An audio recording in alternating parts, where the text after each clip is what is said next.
الله الرحمن الرحيم شهر رمضان الذي أنزل فيه القرآن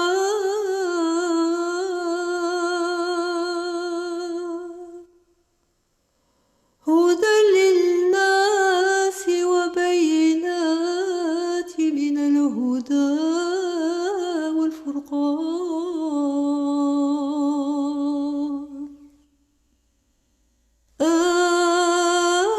آمين آمين آمين والحمد لله رب العالمين.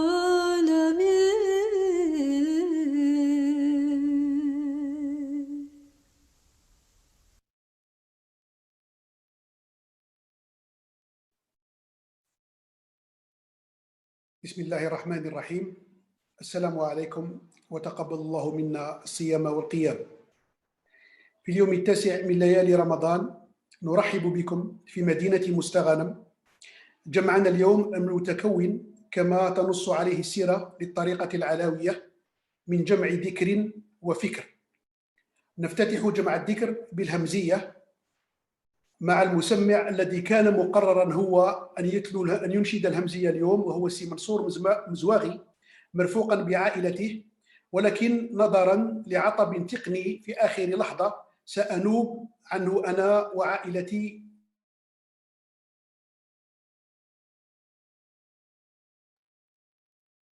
لأداء الهمزية. تونس ألف الله سيفي من أداء سي إلياس بن عمرة، تتبع بتلاوة سورة الرحمن من طرف كذلك سي إلياس بن عمرة، والفقيرات من مستغانم خيرة وفاطمة ورشيدة. ويختم الجمع الذكر بقراءة قصيدة الاستغاثة للشيخ سيدي الحاج عدة بن تونس يا عظيما. المرحلة الثانية من الجمع وهي الفكر ستقدم مداخلة في موضوع من ولادة الأرقام إلى تقسيم الزمن، يلقيها الأستاذ الحاج عدة بن تونس. الحاج عدة بن تونس هو رئيس جمعية الشيخ العلاوي للتربية والثقافة الصوفية، أستاذ في الفيزياء بجامعة مستغانم، أستاذ باحث في النمذجة والنظم البيئية. Salam alaikum Ramadan Karim, que Dieu accepte notre jeûne. Pour ce 9e jour du mois de Ramadan, nous vous souhaitons la bienvenue de la ville de Mostaganem pour passer un moment de partage entre méditation et réflexion, comme le veut la tradition de la voie soufia alaouia. Notre réunion est partagée, comme vous le savez, en deux parties. Dhikr, méditation, elle sera inaugurée par la Hamziya, chantée en principe par notre frère Simansour Mzouari et sa famille, mais comme il y a eu un problème technique de dernière minute, donc je vais le remplacer avec ma famille. Ensuite, le sama' d'un poème du Cheikh Al-Hajj Udda bin Tounes, le alif du nom est mon épée, chanté par Si Ilyas bin Omra, suivi de la récitation de la sourate Ar-Rahman par Si Ilyas et les faqirat de Mostaganem, donc Khira, Rachida et Fatima, enchaîné avec le poème de Ya'adiman du Cheikh Sidi Al-Hajj Udda bin Tounes. Pour la deuxième partie de notre réunion, le fikr, la réflexion, nous allons assister à une intervention du professeur Al-Hajj Udda bin Tounes sous le thème de la naissance des chiffres à la division du temps. Al-Hajj Udda bin Tounes est le président de l'association Cheikh Al-Alawi pour l'éducation et la culture soufie, professeur en physique à l'université de Mostaganem, enseignant-chercheur en modélisation et systèmes environnementaux. Merci.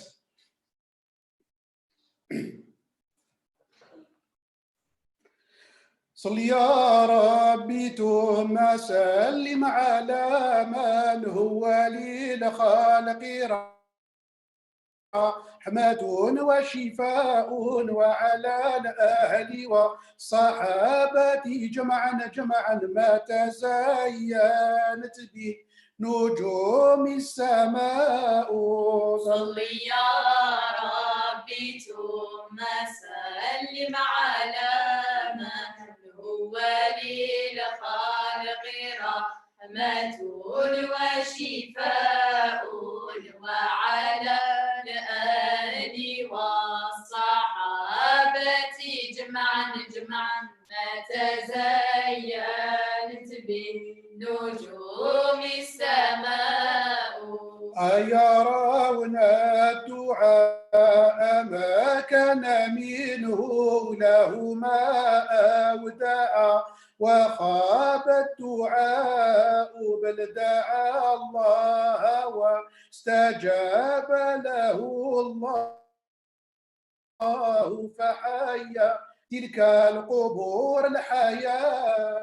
صل يا ربي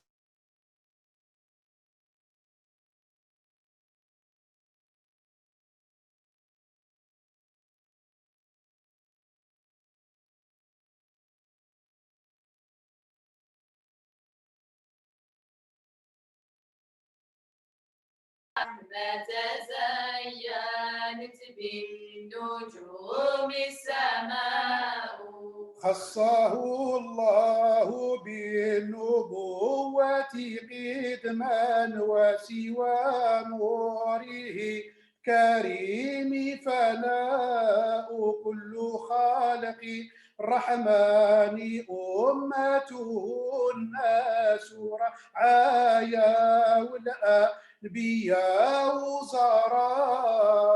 صل يا ربي ثم سلم على من هو للخالق رحمة وشفاء وعلى الآل والصحابة جمعا ما تزينت بنجوم السماء هو سلطانهم وكل أمير غير بدع أن تسبق الأمراء بشروا أحسن البشائر لكن جاء قوم من بعدهم فأساءوا.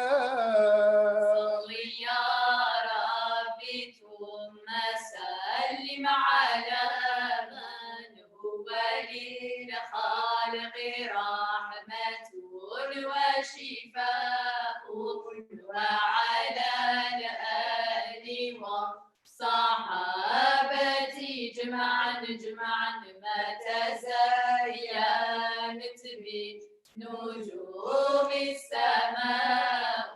بعضهم صرح الكلام كعيسى وكلام الكلم فيه اكتفاء وبسفر الزبور أقوى دليل وأشاع البشرى به الشاعياء.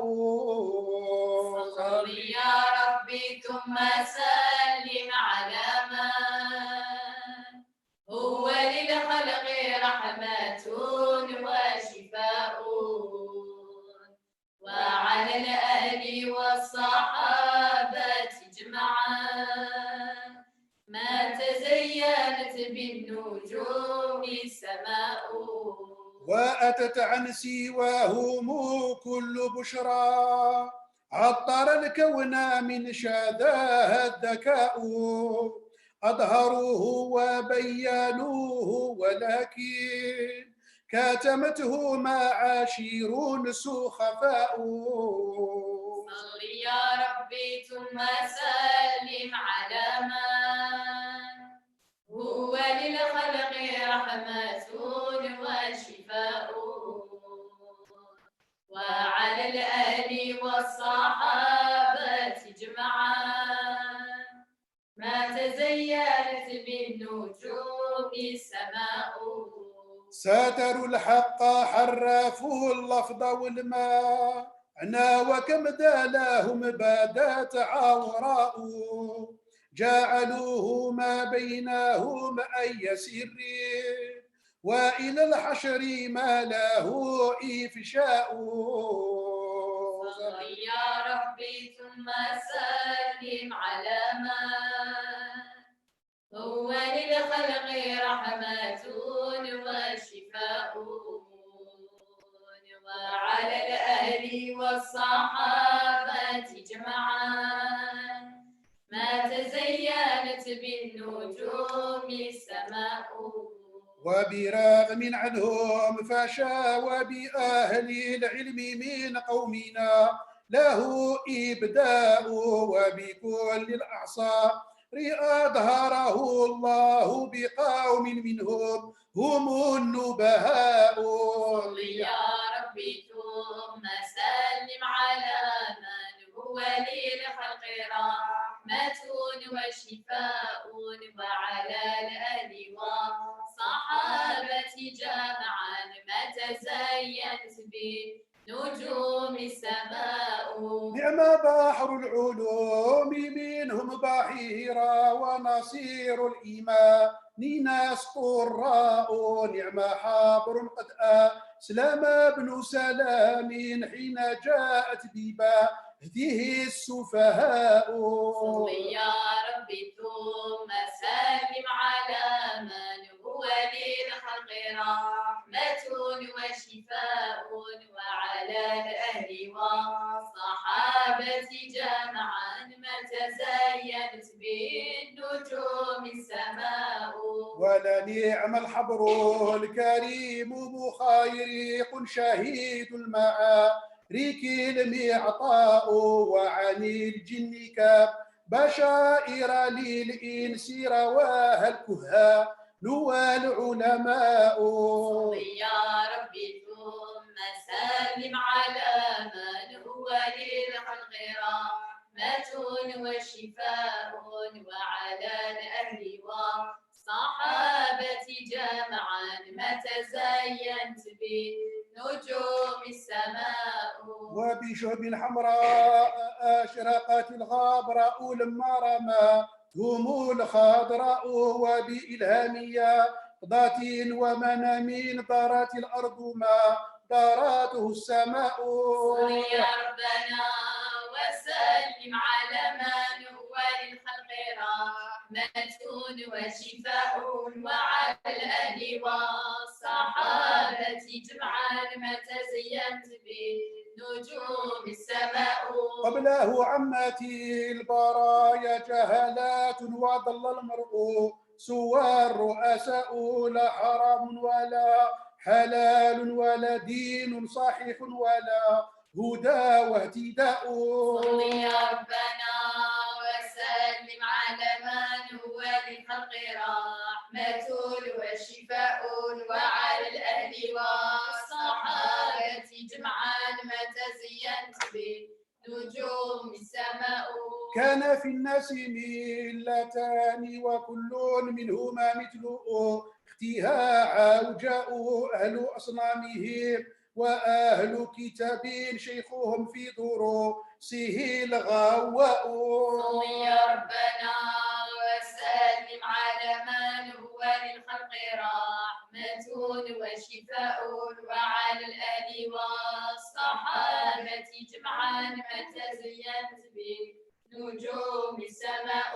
صل يا ربنا وسلم على من هو للخلق رحمة وشفاء وعلى الآل والصحابة جمعا ما تزينت بنجوم السماء.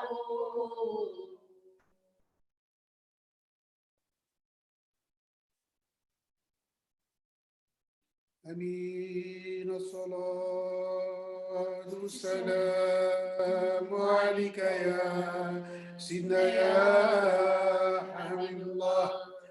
الصلاة والسلام عليك يا سيدنا يا نبي الله. الصلاة والسلام عليك يا سيدنا يا رسول الله. ألف صلاة وألف سلام من عليك صلى الله عليك وعلى آلك وصحبك. والآن مع سي إلياس في السماع فليتفضل مشكور.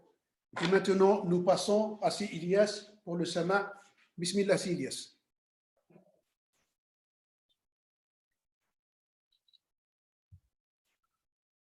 زدني بفرط الحب فيك تحيرا، زدني بفرط الحب فيك تحيرا، وارحم حشابي لظى هواك تسعرا، وارحم حشابي لظى هواك تسعرا، زدني بفرط الحب فيك تحيرا، زدني بفرط الحب فيك تحيرا، وارحم حشابي لظى هواك تسعرا، وارحم حشابي لظى هواك تسعرا. وألف الله سيفي والهاء مطيتي، ألف الله سيفي والهاء مطيتي، واللام بلاميني زمامي بقبضتي، واللام بلاميني زمامي بقبضتي، زدني بفرط الحب فيك تحيرا، زدني بفرط الحب فيك تحيرا، وارحم حشابي لظى هواك تسعرا،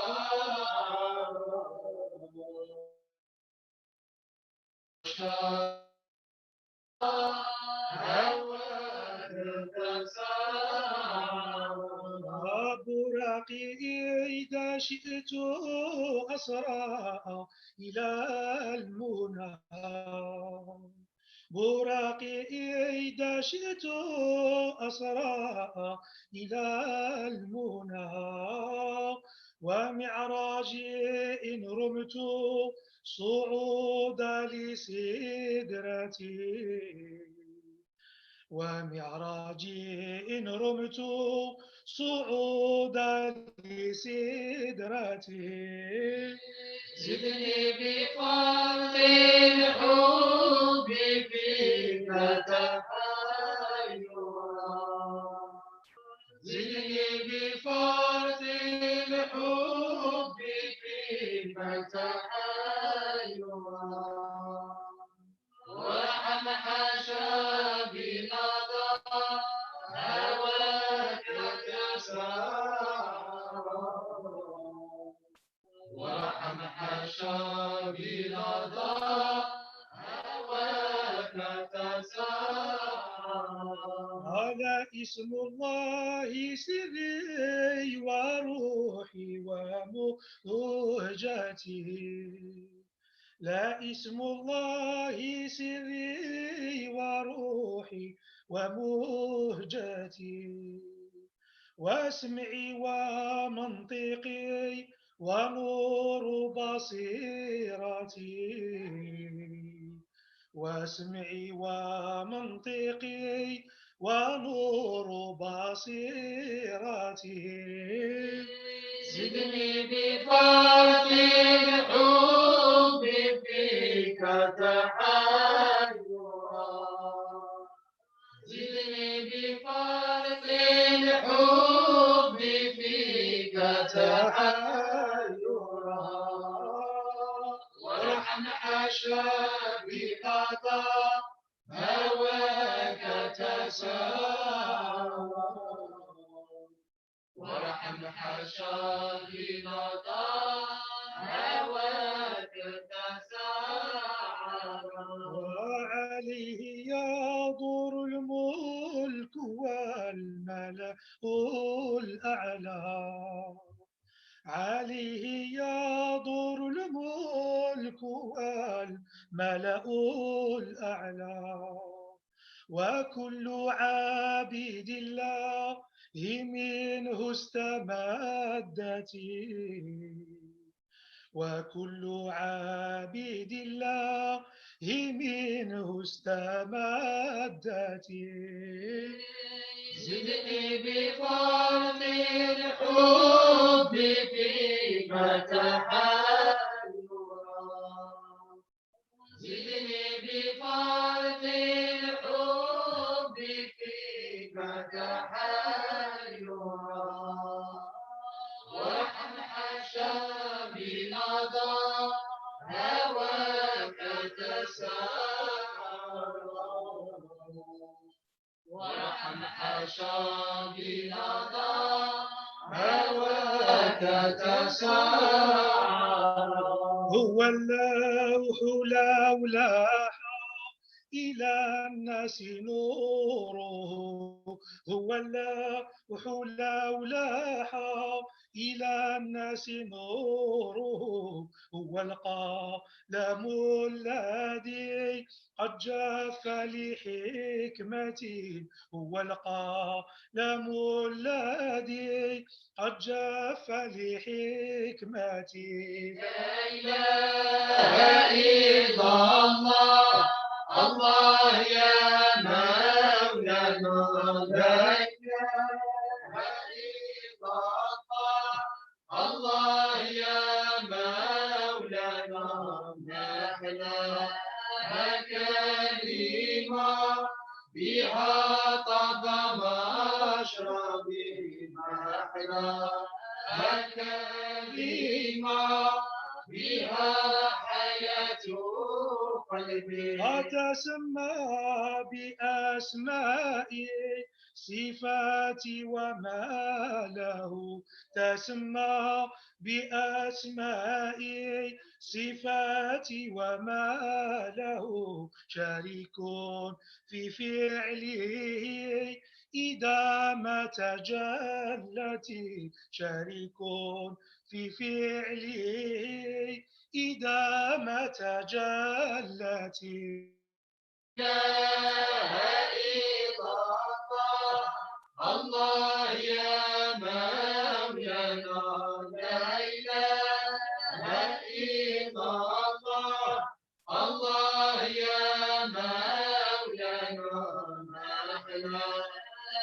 كلمة بها قد مشربي نحن كلمة بها حياة قلبي أتعمى فأصبح فواتح صور تعمى فأصبح فواتح صور ومنه صار التنزيل في كل صورة ومنه صار التنزيل في كل صورة لا إله إلا الله الله يا مولانا لا إله إلا الله الله يا مولانا كلمة بها قد مشربي نحن كلمة بها حياة قلبي أتصل به الأنفاس من عبث الهوى تصل به الأنفاس من عبث الهوى إذا حال في قلب بأنس الهوية إذا حال في قلب بأنس الهوية لا إله إلا الله الله يا مولانا لا إله إلا الله الله يا مولانا نحن كلمة بها طاب مشربي هكذا حياة قلبي على صحيفة اذكره لتحظى بسره يغنيك عن التقليد في كل فئات لا إله إلا الله لا إله إلا الله لا إله إلا الله محمد رسول الله وكفاك أنه النور ونور مشرق إما جلي يرى وإما بخلوتي لا إله إلا الله لا إله إلا الله لا إله إلا الله محمد رسول الله وتأمل رعاك الله هو أين تمول فتم وجه الله حقا بلا مريات لا إله إلا الله لا إله إلا الله لا إله إلا الله محمد رسول الله أولا يدرك معنى الحقيقة مهملون إلا من له شيخ من أهل الطريقات لا إله إلا الله لا إله إلا الله لا إله إلا الله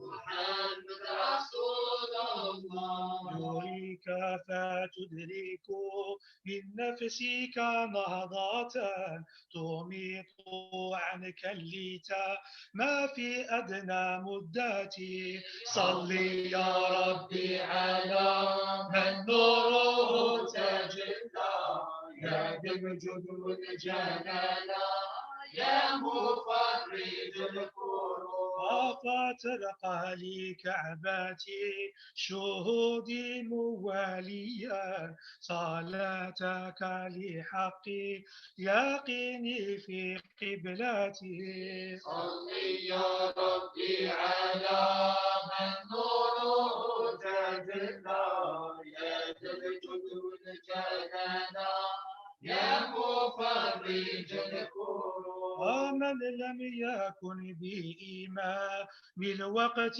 متصلا مات موتة تعزى إلى شر خلته صلي يا ربي على من نوره تجلى يا ذا الجود والجلال يا مفرج الكروب فهذا بعض الذي يقال لمن دنا يريد هدي الرسول من كل ملته صلي يا ربي على من نوره تجلى يا ذا الجود والجلال يا مفرج الكروب وبصلي يا ربي على من نوره تجلى يا ذا الجود والجلال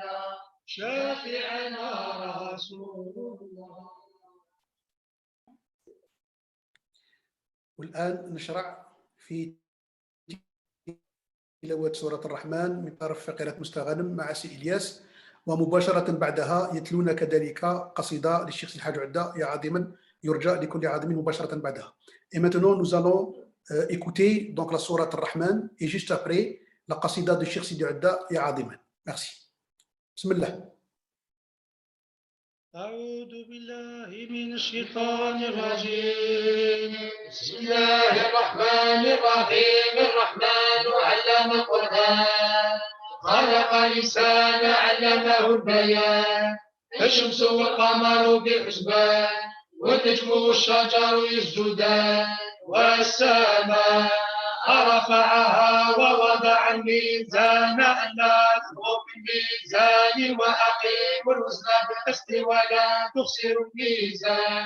والأرض وضعها للأنام فيها فاكهة والنخل ذات الأكمام والحب ذو العصف والريحان. فبأي آلاء ربكما تكذبان؟ خلق الإنسان من صلصال كالفخار وخلق الجان من مارج من نار. فبأي آلاء ربكما تكذبان؟ رب المشرقين ورب المغربين. فبأي آلاء ربكما تكذبان؟ مرج البحرين يلتقيان بينهما برزخ لا يبغيان. فبأي آلاء ربكما تكذبان؟ يخرج منهما اللؤلؤ والمرجان. فبأي آلاء ربكما تكذبان؟ وله الجوار المنشآت في البحر كالأعلام. فبأي آلاء ربكما تكذبان؟ كل من عليها فان ويبقى وجه ربك ذو الجلال والإكرام. فبأي آلاء ربكما تكذبان؟ يسأله من في السماوات والأرض كل يوم هو في شأن. فبأي آلاء ربكما تكذبان؟ سنفرغ لكم أيها الثقلان. فبأي آلاء ربكما تكذبان؟ يا معشر الجن والإنس إن استطعتم أن تنفذوا من أقطار السماوات والأرض فانفذوا لا تنفذون إلا بسلطان. فبأي آلاء ربكما تكذبان؟ يرسل عليكما شواظ من نار ونحاس فلا تنتصران. فبأي آلاء ربكما تكذبان؟ فإذا انشقت السماء فكانت وردة كالدهان. فبأي آلاء ربكما تكذبان؟ فيومئذ لا يسأل عن ذنبه إنس ولا جان. فبأي آلاء ربكما تكذبان؟ يعرف المجرمون بسيماهم فيؤخذ بالنواصي والأقدام. فبأي آلاء ربكما تكذبان؟ هذه جهنم التي يكذب بها المجرمون يطوفون بينها وبين حميم آن. فبأي آلاء ربكما تكذبان؟ ولمن خاف مقام ربه جنتان. فبأي آلاء ربكما تكذبان؟ ذواتا أفنان. فبأي آلاء ربكما تكذبان؟ فيهما عينان تجريان. فبأي آلاء ربكما تكذبان؟ فيهما من كل فاكهة زوجان. فبأي آلاء ربكما تكذبان؟ متكئين على فرش بطائنها من استبرق وجنى جنتين دان. فبأي آلاء ربكما تكذبان؟ فيهن قاصرات الطرف لم يطمثهن إنس قبلهم ولا جان. فبأي آلاء ربكما تكذبان؟ كأنهن الياقوت والمرجان. فبأي آلاء ربكما تكذبان؟ هل جزاء الإحسان إلا الإحسان؟ فبأي آلاء لربكما تكذبان ومن دونهما جنتان فبأي آلاء ربكما تكذبان مدهامتان فبأي آلاء ربكما تكذبان فيهما عينان نضاختان فبأي آلاء ربكما تكذبان فيهما فاكهة ونخل ورمان فبأي آلاء ربكما تكذبان فيهن خيرات حسان فبأي آلاء ربكما تكذبان حور مقصورات في الخيام فبأي آلاء ربكما تكذبان لم يطمثهن إنس قبلهم ولا جان فبأي آلاء ربكما تكذبان متكئين على رفرف خضر وعبقري حسان فبأي آلاء ربكما تكذبان تبارك اسم ربك ذي الجلال والإكرام صدق الله العظيم.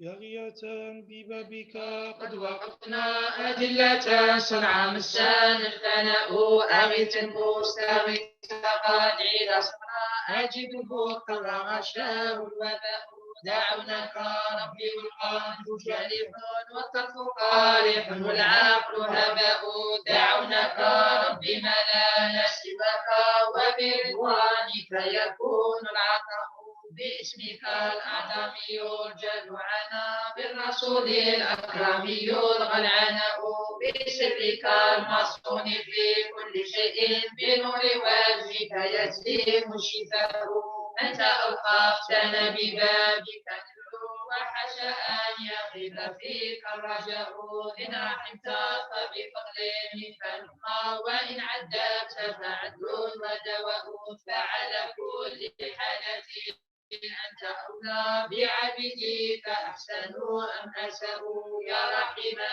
برحمتك أغثنا يا كريما مثله كرماء يا غفورا فاغفرك إنك عفو فاعف عنا العفو منك صفاء وفقنا آجنا من سوء الخواري واختم لنا عمر المدى والرضا والصلاة على النبي عمادي عين رحمة الله في الجنة والسلام شامل لكل فرد من آل وصحب مرات السماء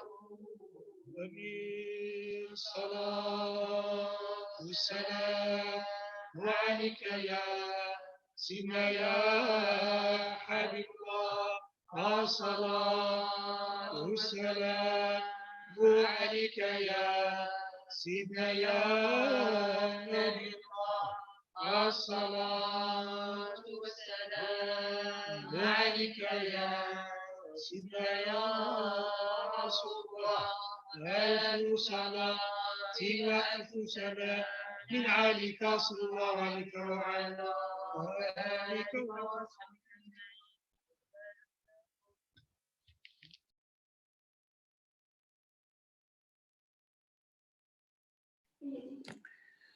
والآن ننتقل إلى جمع الفكر في مداخلة يلقيها سي الحاج عدة بن تونس بعنوان من ولادة الأرقام إلى تقسيم الزمن. Et maintenant, nous passons à la réflexion donc au fikr avec une intervention de Haj Adda Ben Tounes dont le titre attendez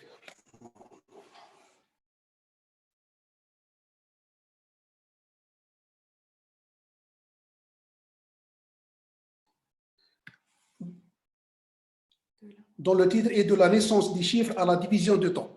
Bismillah Sidi Adda. Salam alaikum, sahar ramadankum et sahar ftarkum. Bonsoir à toutes et à tous. En cette 9e journée, en cette 9e nuit ramadanesque, une nouvelle nuit de gratification de la part de Sidna Shir, je vais aborder un sujet qui sort un peu du cadre habituel. il s'agit d'un thème plus pragmatique qui concerne directement notre quotidien. La division du temps. Cette division, telle que ce jour du 2 mai 2020, correspondant au 9 Ramadan 1441, l'invitation à participer à cette soirée à 22h15. Pourquoi donc cette double datation, solaire et djirienne?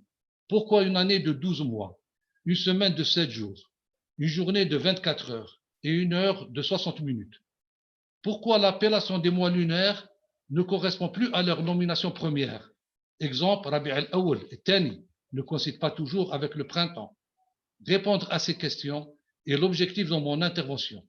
Mais avant cela, il est impératif d'indiquer l'origine de nos chiffres. Amin.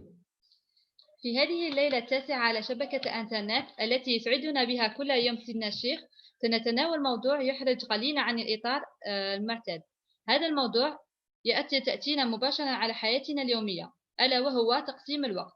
هذا القسم على غرار هذا اليوم 2 مايو 2020 الموافق ل9 رمضان 1441 دعوة للمشاركة في هذا المساء على الساعة 22:15 نتساءل: لماذا هذا التعارف المزدوج؟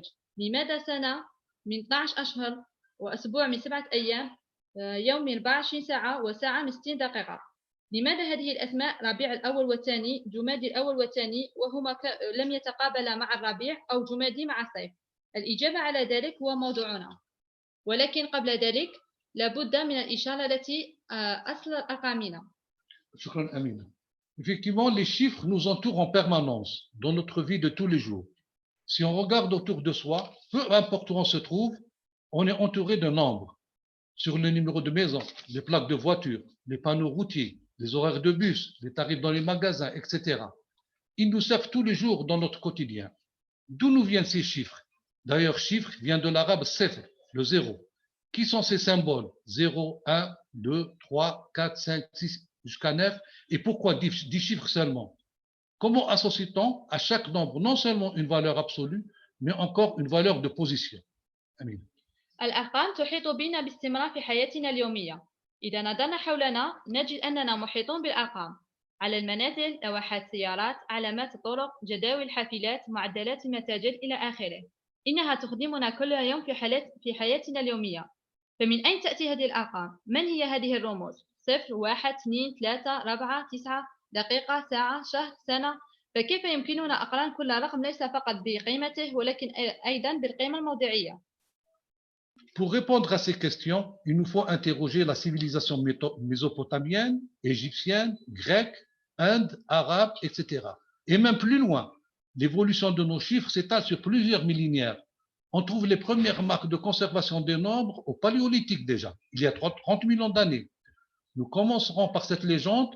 Pour comprendre, nous commencerons par cette légende qui raconte qu'un berger déposait dans un panier autant de cailloux que de moutons quittaient la bergerie. En rentrant des prés, le berger sortait les cailloux du panier afin de vérifier le compte des moutons. De cette histoire d'ailleurs est né le mot calcul, du latin calculus, qui veut dire caillou. Cette même signification qu'on retrouve chez les néphrologues pour désigner la présence de cailloux qui se forment dans les reins qu'ils appellent calcul rénal. للإجابة على هذه الأسئلة يجب أن نسأل التاريخ والحضارات القديمة، بابلون، مصر، اليونان، الهند، العرب. وعلاوة عن ذلك فإن تطور أرقامنا يمتد لعدة آلاف السنين. نجد العلامات الأولى في العصر الحجري قبل 30,000 سنة. سنبدأ مع هذه الأسطورة كمثال أن الراعي كان مين يخرج المعيز تاعو يدير الحجر في شكارة، ومين يدخلوا يعاود يخرج هذوك الحجر باش يعرف إلا دخلوا كاع ولا لا. من هذه القصة ولدت كلمة كالكول من اللاتينية كالكولوس، ما يعني حج كايو فير. L'homme, par nécessité de compter, exploite à peu divers moyens pour y arriver. Il a eu l'idée de remplacer les cailloux par des objets de diverses tailles, un bâtonnet pour l'unité, une bille pour les dizaines, une petite boule pour les centaines, etc. Mais la solution la plus commode fut de compter sur ses doigts. Comme on en a 10, la plupart des civilisations adoptèrent un système de numérotation dit de base 10, utilisé d'ailleurs jusqu'au jour d'aujourd'hui.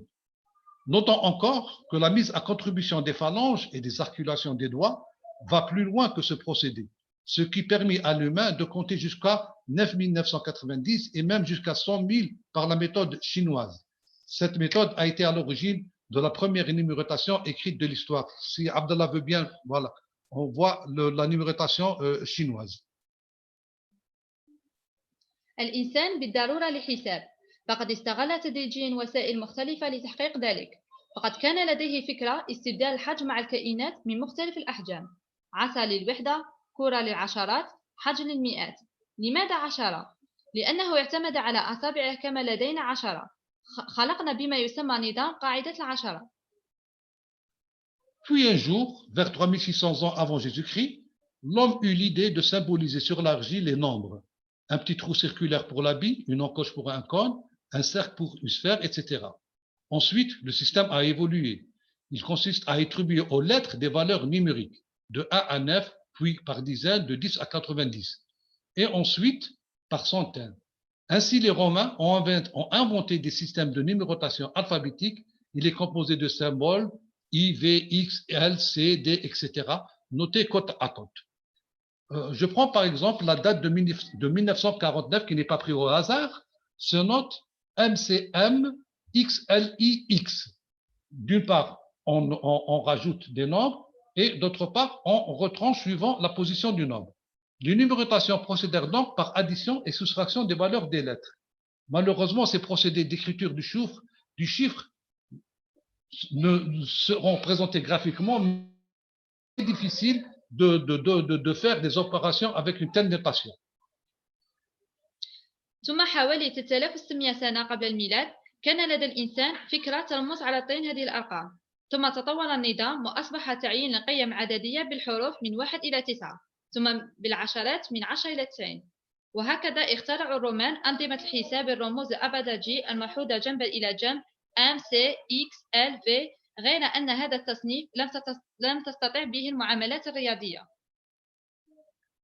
Au 5e siècle de notre ère, en Inde, les savants ont l'idée ingénieuse de marier les paquets, donc cette base de 10, avec le principe de numérisation positionnelle, par les 9 symboles dits hindi, que maintenant on les appelle chiffres arabes, et une position vide appelée sunya, en tant que nombre à part entière représentant une quantité qui n'existe pas.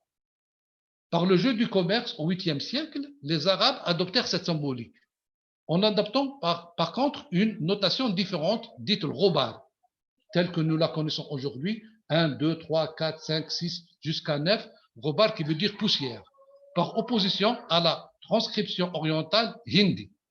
Et surtout, ils ont internationalisé le zéro, sifr, comme chiffre et nombre. C'est la première forme robar que les Occidentaux apprirent via l'Espagne musulmane. Zéro est donc le dernier venu de tous les chiffres, une apparition qui constitue un pas décisif dans l'histoire de l'humanité. Elle va ouvrir la voie au développement de l'algèbre et des techniques de calcul, et donc à l'essor des sciences. Et c'est ainsi que naquirent les chiffres et le comptage par paquet de base 10. C'est-à-dire, pour obtenir un petit paquet, il faut 10 unités, et pour obtenir un gros paquet, il faut 10 petits paquets, etc., pour passer aux dizaines, et ensuite aux centaines, etc. Le système de numérotation de base 10, dit système décimal, fut ainsi inventé, et incontestablement, nos 10 doigts en sont à l'origine.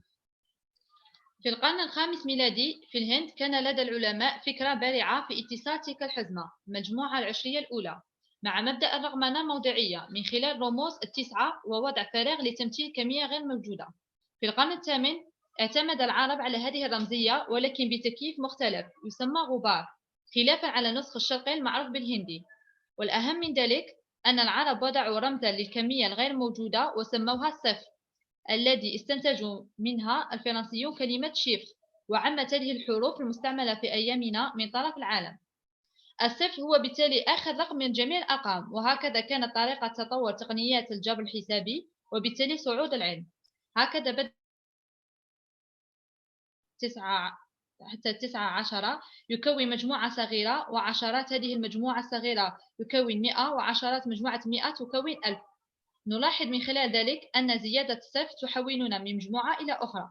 هذا هو سحر الصفر، ولا شك أن أصابعنا العشرة هي البداية. il faut quand même aussi noter qu'il existe d'autres bases de calcul autres que la base de 10.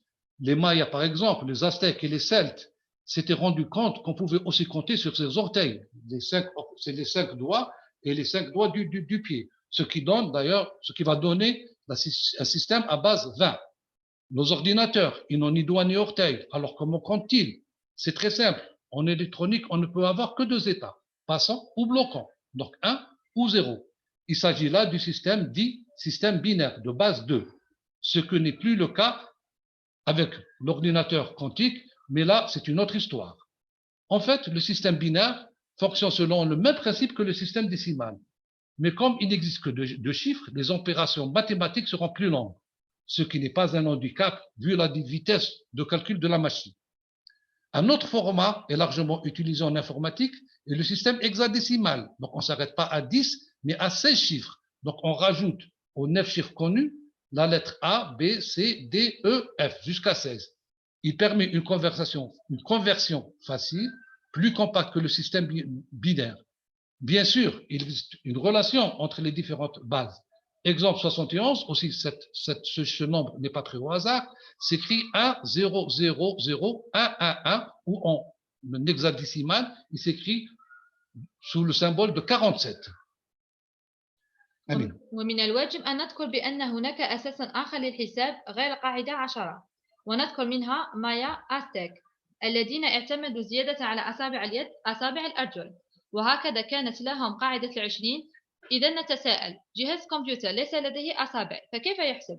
نذكر أن في الإلكترونات يوجد حالتين فقط تمرير أو حاد يعني التيار موجود أو لا وهذا نظام آخر بما يسمى بقاعدة 2 يعمل هذا النظام ثنائي على نفس مبدأ النظام العشري فتصبح العمليات الرياضية أطول بما أن يوجد رقمين فقط ولكن سرعة الكمبيوتر تعوض ذلك.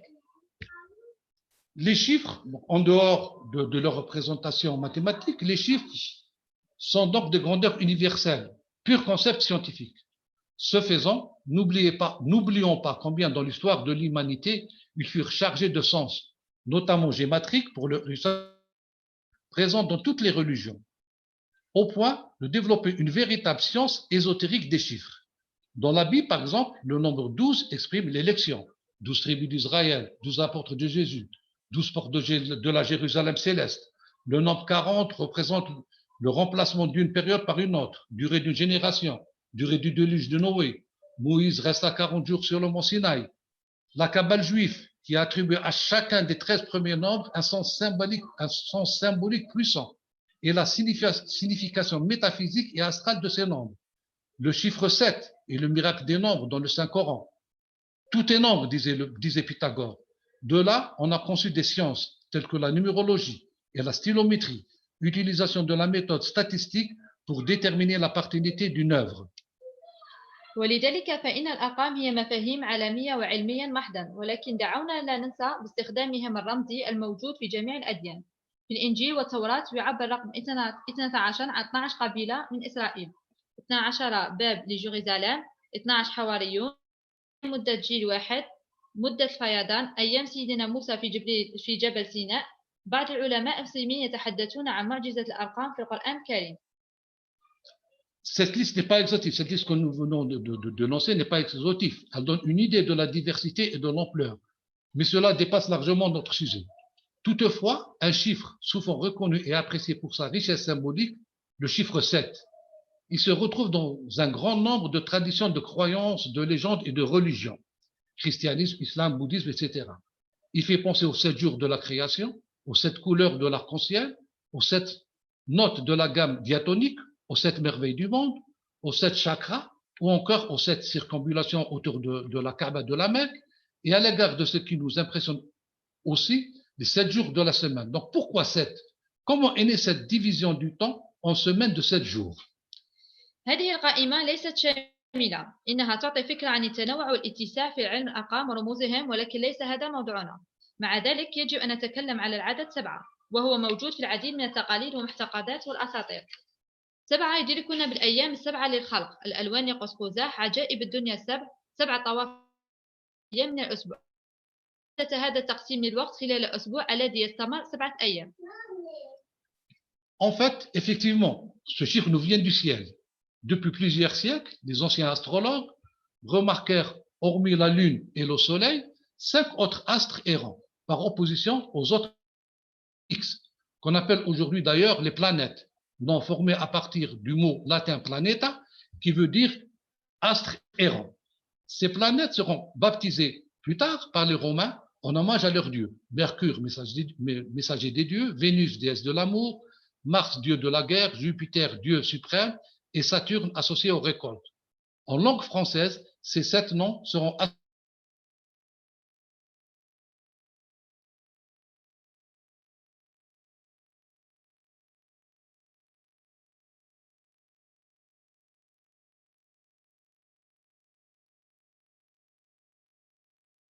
et le jour de la Lune, mardi est le jour de Mars, mercredi est le jour de Mercure, jeudi est le jour de Jupiter, vendredi jour de Vénus, samedi, on va voir cette particularité de samedi et dimanche qui sont dit, normalement ça va être le jour de Sabbat, du Shabbat, et dimanche il a repris le nom de Dies Dominicus, le jour du Seigneur. Si à l'époque on aurait connu les 3 autres planètes, on aurait peut-être des semaines non pas de 7 jours, mais 10. L'explication par l'ordre des jours de la semaine fait de partir de l'astre le plus brillant au moins visible, voir l'image des astrologues qui est sur le transparent. Revenons à la particularité du samedi et dimanche. Il s'explique par l'arrivée du christianisme. On remplaça Saturne, qui correspondait au jour de samedi, par la célébration du sabbat. Et dimanche, qui normalement devait être lié à l'astre solaire, s'est aussi vu changer en jour du Seigneur, Dies Dominicus. Certains pays, comme les Anglais, n'ont cependant pas adopté ces dénominations. C'est pour cela qu'on retrouve toujours Saturday, jour de Saturne pour samedi, et Sunday, jour du soleil, pour dire dimanche. Et en fait, il s'agit d'un millimélo avec les dieux germaniques pour les autres jours, tels que Friday, Thursday ou Wednesday, respectivement dieux Freya, Thor et Odin. De même pour les Arabes. Quoique les jours de la semaine avaient des noms différents de ceux d'aujourd'hui, le vendredi et samedi ne suivent pas la logique de l'ordre de la semaine. Ahad, Itnan, Talata, Arba'a, etc. Vendredi, en période pré-islamique, l'Uruba est désigné actuellement par le Jumu'ah, le jour du rassemblement de la prière. Et samedi est resté toujours nommé suivant la signification juive du Shabbat. حقيقة هذا الرقم يأتي من السماء. في القديم لاحظ منجمون 7 نجوم تتجول بدلا عن النجوم الأخرى، وهما الشمس، القمر، عطارد، الزهرة، المريخ، المشتري وزحل. في عهد الرومان تم ربط هذه الأسماء السبعة مع الأسبوع باللغة اللاتينية ما عدا السبت والأحد بالفرنسية، ونفس الشيء بتسمية اللغة العربية الذين اخترعوا تسلسل الأرقام لتسمية الأيام غير الجمعة والسبت.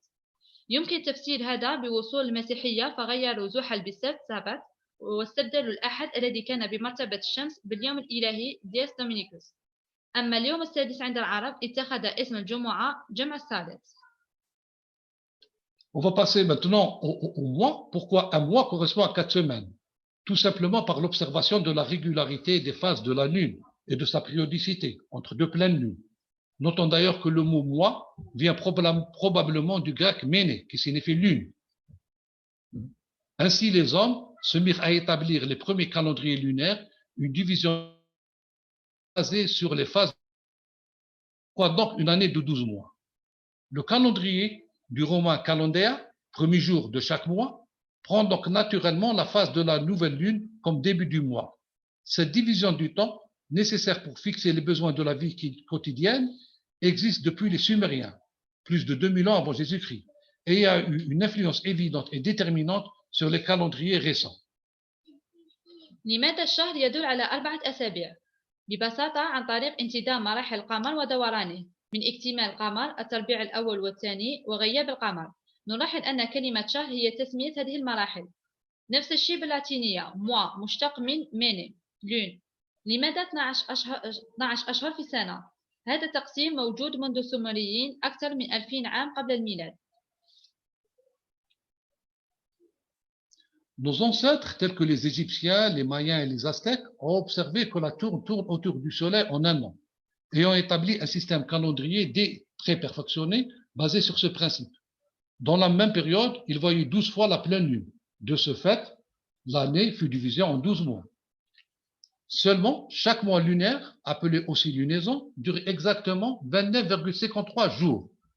Ce calendrier lunaire, donc, n'est pas tout à fait juste. Sa durée n'est que de 354 jours, alors que la rotation de la Terre autour du Soleil dure environ 365,25 jours. Durée pour retrouver une configuration identique des étoiles qui apparaissent dans le ciel. Il manque donc en jours pour arriver à 365 jours, ce qui produit très vite une dérive par rapport aux saisons. Un sérieux problème pour les agriculteurs qui utilisaient donc ce calendrier lunaire. إنهم لاحظوا أن الأرض تدور حول الشمس في عام واحد تقريبا 365 يوم، وفي نفس هذه المدة رأوا اكتمال القمر 12 مرة، ولهذا قسم العام إلى 12 أشهر. ولكن هذا التقسيم القمري ليس صحيحا، مدته 354 يوم، في حين أن دوران الأرض حول الشمس يستمر 365 يوم، وهذا ينتج عن انحراف 11 يوم في السنة. Les Babyloniens résolurent ce problème il y a environ 4000 ans. Ils adaptaient régulièrement leur calendrier aux saisons, tout simplement en intercalant de temps à autre un mois. Calendrier dit d'ailleurs lunisolaire. Une pratique également en usage chez les Arabes à l'époque pré-islamique, au temps du royaume de Himyar. Pour rattraper le compute et aligner les années lunaires et solaires, on rajoutait tout simplement tous les 3 ans un mois intercalaire. Ainsi, les noms attribués au mois lunaire gardaient leur signification. Rabi' al-Awwal, Rabi' al-Thani pour le printemps, Jumad al-Awwal, Jumad al-Thani au temps de la sécheresse, etc. jusqu'à Dhul Hijjah, qui surtout approximativement chaque année au mois de février, qui est le mois de pèlerinage. Ce qui positionne annuellement le mois de Ramadan en octobre ou novembre, si on avait gardé toujours cette configuration. Cette pratique, par contre, elle fut interdite depuis que le prophète, sur lui le salut et la paix, révéla pendant le pèlerinage d'adieu, Surat Tawbah, verset 37, qui condamne l'intercalation et rappelle que l'année ne comporte que 12 mois et non 13. Le mois intercalaire n'est qu'un surcroît d'infidélité. Les incrédules s'égarent ainsi. Ils le déclarent non sacré une année, puis l'année suivante, ils le déclarent sacré, afin de se mettre d'accord sur le nombre de mois que Dieu a déclaré sacré. Ils déclarent ainsi non sacré ce que Dieu a déclaré sacré. Donc ce verset a mis à distance le calendrier lunisolaire et le choix d'un calendrier purement lunaire. Ce qui explique pourquoi les appellations mensuelles, Rabi' al-Awwal, Thani, Jumad, etc., n'ont plus de sens, puisque depuis, ils se décalent par rapport à l'année solaire et par conséquent par rapport aux saisons. Dieu peut-être a voulu ainsi nous éprouver à goûter au jeûne en toute saison. Notons encore que l'origine du calendrier hijrien se rattache à un événement historique qui est l'exil. Il fut institué par Khalifa Sina Omar ibn al-Khattab en 638, mais que le calendrier hébraïque reste inchangé depuis 900 ans avant Jésus-Christ et se base toujours sur le cycle lunisolaire. لقد حل البابلون هذه المشكلة، فكانوا يكتفون بزيادة شهر كلما انحرف التقسيم على فصول. كانت هذه الممارسة تستخدم عند العرب أيضا. للالتحاق بالحساب سنوات قمرية وشمسية يجب إدخال كل 3 سنوات شهرا إضافيا. لهذا نلاحظ بقاء الأسماء تلك الربيع الأول، ربيع الثاني، جمادي الأول والثاني الذي هو شهر الجفاف إلى آخره. هذه الممارسة قد منعها الرسول صلى الله عليه وسلم عند نزول الآية 37 من سورة التوبة، وهذا يفسر لماذا هذه التقسيمات الشهرية لم يعد لها معنى منذ ذلك. وهكذا أراد الله أن يختبرنا بالصيام في جميع الفصول. التقويم الهجري بدأ في عصر الخليفة سيدنا عمر عليه السلام في عام 638. On peut encore se poser la question, existe-t-il un calendrier parfait? Au cours des temps, plusieurs peuples essayèrent de mettre sur pied un calendrier qui s'accordait parfaitement avec les saisons. Et il y a eu de nombreuses modifications du calendrier. Le premier calendrier solaire semble avoir été mis au point en Égypte, il y a environ 5000 ans. Un calendrier reposant sur les 3 périodes de l'activité agricole et a été sujet à des modifications répétées, comme d'ailleurs le calendrier julien qui paraissait satisfaisant, se trouvant en retard sur le soleil de 10 jours. Afin d'éviter d'autres erreurs, le pape Grégoire décida donc que tous les 4 ans, nous devons inventer un jour, l'année bissectile, et que la dernière année de chaque siècle ne serait bissectile que si elle était divisée par 400. Malgré cela, l'inexactitude persiste.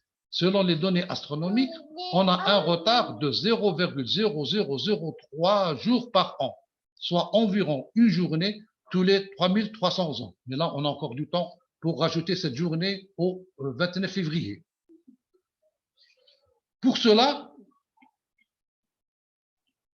il faut encore remonter dans le temps. Enfin, je m'excuse, encore on va répondre à une autre question, c'est le découpage des jours en heures, minutes et secondes. Alors pour cela, il nous faut remonter dans le temps, toujours à l'époque des Babyloniens, il y a environ 5000 ans. Comme l'année cyclique correspondait approximativement à 360 jours, ils ont assimilé ce cycle à un cercle de 360 degrés. Et on fait de même pour une journée. Ce cercle comportait 6 paquets de 60, puisqu'il comptait par la base de 60 et non pas de 10. Il comptait dans un système donc, de numération de base 60, ce qui donne 6 périodes de 60 degrés. 3 pour le jour, période diurne, et 3 pour la nuit. Un cycle naturel, puisque l'on parle encore de la matinée, de l'après-midi et de la soirée. Plus tard, pour plus de précision, les savants décidaient de diviser ces 6 périodes en 12, le nombre de phalanges d'une main en touchant nos 4 doigts par le pouce. Et ensuite, en 24 périodes, notons aussi que 12 et 24 étant des diviseurs de 60. Et c'est ainsi que la journée est divisée en 24 unités, nos 24 heures actuelles. Dans le temps, toujours pour plus de précision, ils ont divisé l'heure en 60 toujours, pour avoir la minute, du latin minuta, signifiant menu, petit. Et c'est cette dernière, encore par 60, pour arriver à la seconde, minuta seconda, seconde division. Avec l'ère moderne et le développement de la science des mesures, on est revenu à notre système décimal et divisé encore la seconde par 100, le centième, et même jusqu'aux nanosecondes, division par 1 milliard. تقطيع الأيام إلى ساعة ودقائق وثواني. لهذا واجب أيضا أن نعود إلى زمن البابليين والذي كان حسابهم على نظام 60 وغير 10 حيث قسموا 360 يوم إلى سنة ب60 وهذا يعطي 6 فترات في اليوم 3 في النهار و3 في الليل ثم للمزيد إلى الدقة قرروا تقسيم هذه الفترات إلى 12 ثم إلى 24 وسميت هذه بالساعة وقسمت أيضا هذه الساعة إلى 60 دقيقة ثم مرة أخرى ب60 للوصول إلى ثانية. في عصرنا رجعنا لنظام 10 وقسمنا ثانية ب100 سنتيم وحتى إلى التقسيم إلى مليار MS وأكثر من ذلك. Nous allons maintenant passer sur la détermination du mois de Ramadan et des heures de prière. La prière dans les différentes religions correspond à des moments astronomiques très clairement définis. La loi judaïque fait l'obligation de 3 prières, le matin, l'après-midi et la tombée de nuit. Les fidèles pratiquants chrétiens ont 7 prières, selon la liturgie des heures, de la lecture de minuit jusqu'au vêpres des débuts de soirée, en passant par la tierce, la sexte et la nonne, respectivement, 3, 6 et 9e heure après le levant. En islam, on a le sabh qui commence avant l'aube du matin, tandis que l'isha commence à la fin du crépuscule, en passant par la prière du midi au dohr. L'horaire du asr débute lorsque l'ombre de toute chose devient son égale et s'étend jusqu'au coucher du soleil, l'heure du maghrib. Là, il nous faut quand même noter, bien avant, les Zoroastriens effectuaient également cette prière, qu'on appelait gah, à des temps rituels qui correspondent étrangement à nos horaires de prière. Ces horaires-là peuvent être calculés avec précision du point de vue astronomique, en n'importe quel point du globe et n'importe quelle date. Il suffit juste de regarder sa montre. Alors pourquoi, avec les instruments d'observation précis, il n'y a toujours pas de consensus pour déterminer l'apparition de la nouvelle lune pour l'annonce du Ramadan et l'Aïd? Pourtant, la formation du croissant est prévisible par calcul. Donc, on peut prévoir quand le croissant devient visible. تحديد شهر رمضان وساعات الصلاة. الصلاة في الديانات مختلفة تتوافق مع لحظات فلكية محدودة بوضوح. اليهود 3، المسيحيين 7، زوغياس 5، الإسلام 5. ويمكن حساب هذه الجداول بدقة من وجهة النظر الفلكية في أي مكان وأي تاريخ وكلنا نستعمل آلة الساعة بغير النظر إلى الشمس. فلماذا توافق الآراء لتحديد مظهر القمر للإعلان عن رمضان والعيد؟ ومع ذلك فإن تكوين الهلال يمكن التنبؤ به عن طريق الحساب، لذلك يمكن للمرء أن يتنبأ عندما يصبح الهلال مرئيا.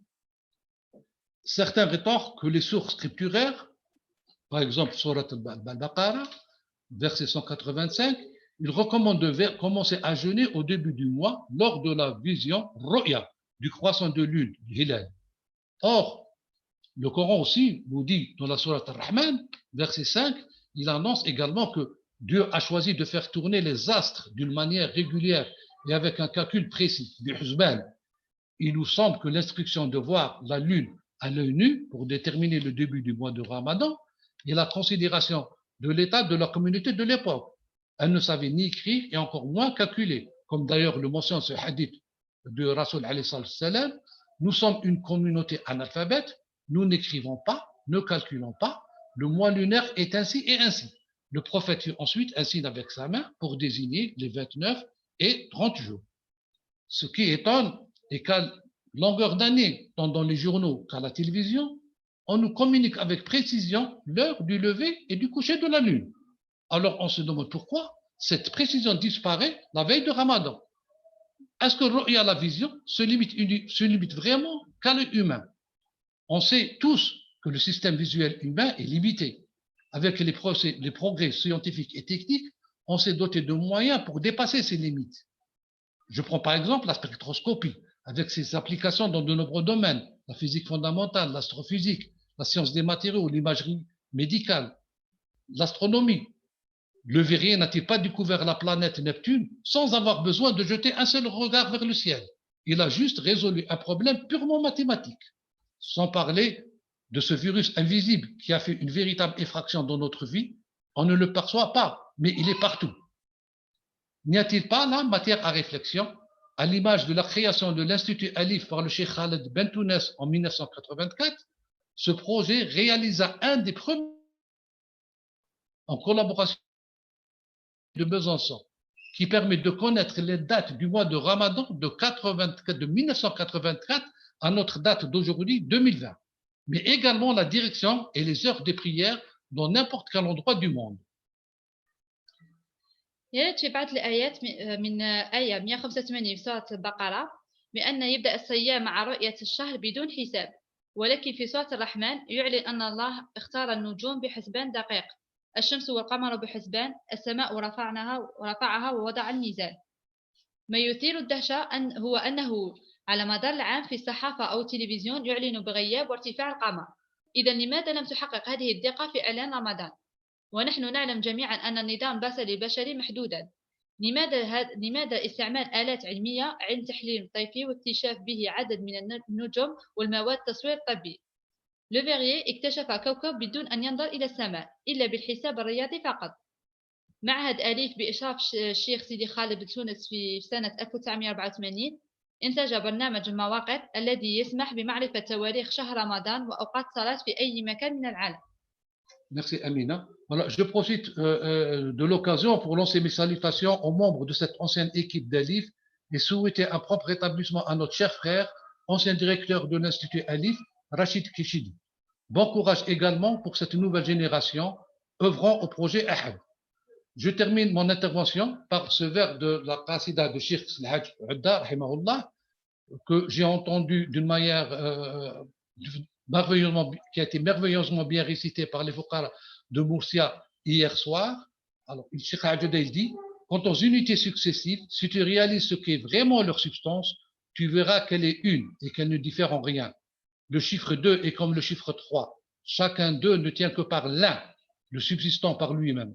Ce ne sont pas des oscillations quand ils prennent des formes différentes.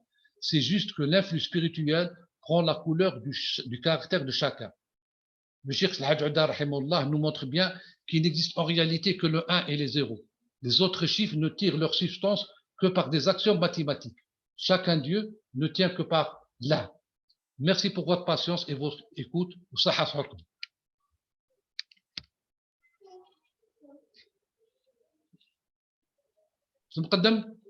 شكرا سيد الحاج عدة، بارك الله فيك على هذه المداخلة، شكرا على هذه المعلومات، بارك الله فيك، وشكرا للطاقم اللي خدم معك في هذه المداخلة.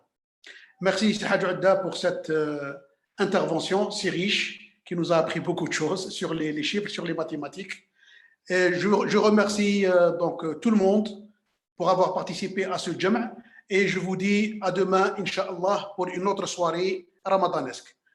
بارك الله فيكم وشكرا على حضوركم وأقول لكم تصبحون على خير وإلى الغد في ليلة أخرى من ليالي رمضان والسلام عليكم ورحمة الله تعالى وبركاته.